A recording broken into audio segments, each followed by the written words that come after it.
Hello friends, പുതിയൊരു വീഡിയോയിലേക്ക് എല്ലാവർക്കും സ്വാഗതം. ഇന്ന് വാഴപ്പൂവും കൊണ്ട്, അതായത് വാഴമാനിയും കൊണ്ട് ഒരു വടയാണ് ഉണ്ടാക്കിയിരിക്കുന്നത്. അപ്പോൾ എങ്ങനെ നോക്കാം. ഞാനിത് കുറച്ച് റെഡിയാക്കി ഞാൻ വെച്ചിട്ടുണ്ട്. ഇനി ഇത് അരിഞ്ഞെടുക്കേ വേണ്ടുള്ളൂ. അതല്ലാതെ മറ്റേത് ആ വെള്ള കളറിലുള്ളത് കൂടെ അരിഞ്ഞ് ഞാൻ വെച്ചിട്ടുണ്ട്. പിന്നെ ഒരു ഗ്ലാസ് കടലപ്പരിപ്പ് എടുത്ത് വെള്ളത്തിൽ കുതിർത്താൻ വേണ്ടി വെച്ചിട്ടുണ്ട്. ഇനി അത് ആ വെള്ളമൊക്കെ ഊറ്റി കളഞ്ഞിട്ട് ഒരു പാത്രത്തിൽ മിക്സി ജാറിലിടാം. എന്നിട്ട് കുറച്ച് കടലപ്പരിപ്പൊക്കെ ഒന്ന് കാണുന്ന മാതിരി ഒന്ന് അരച്ചെടുക്കാം. ഇനി ഇതിലേക്ക് വലിയ ഉള്ളി ചെറുതായിട്ട് അരിഞ്ഞ് വെച്ചിട്ടുണ്ട്. 2-3 പച്ചമുളക്, പിന്നെ ഒരു ചെറിയ കഷ്ണം ഇഞ്ചി, കുറച്ച് കറിവേപ്പിൻ്റെ ഇല. പിന്നെ ഇത് വാഴമാനി അരിഞ്ഞ് വെച്ചതും കൂടെ ചെറുതായിട്ട് അരിയണേ. അത് അരിഞ്ഞിട്ട് അതും ഇതിലേക്കിടുക.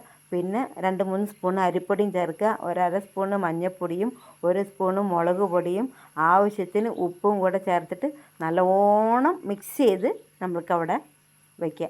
അതായത് എല്ലാം ഈ ഉള്ളി ആ വാഴമാനി അരിഞ്ഞതും കൂടെ ഒക്കെപ്പാടെ അരിപ്പൊടി ഒക്കെപ്പാടെ ആയിട്ട് നല്ല മിക്സായിട്ട് വരണം. ഈ വാഴപ്പൂവിൽ വെള്ളം ഉണ്ടാവും. അത് കാരണം കൊണ്ട് നമ്മൾ കടലപ്പരിപ്പ് അരയ്ക്കുമ്പോൾ അധികം വെള്ളമൊന്നും ചേർക്കാണ്ട് ഒന്ന് തെളിച്ച് വിട്ടിട്ട് ഒന്ന് ഇതാക്കിയാൽ മതിയേ.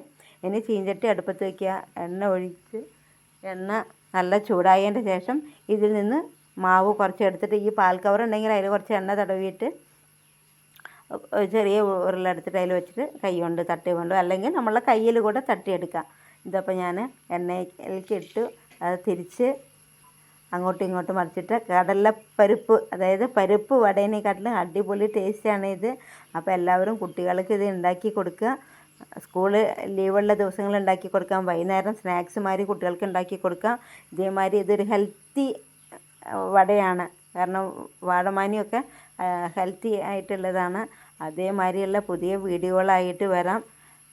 ഇഷ്ടമായാൽ ഫോളോ ചെയ്യുക. അടുത്ത വീഡിയോയിൽ കാണാം. താങ്ക്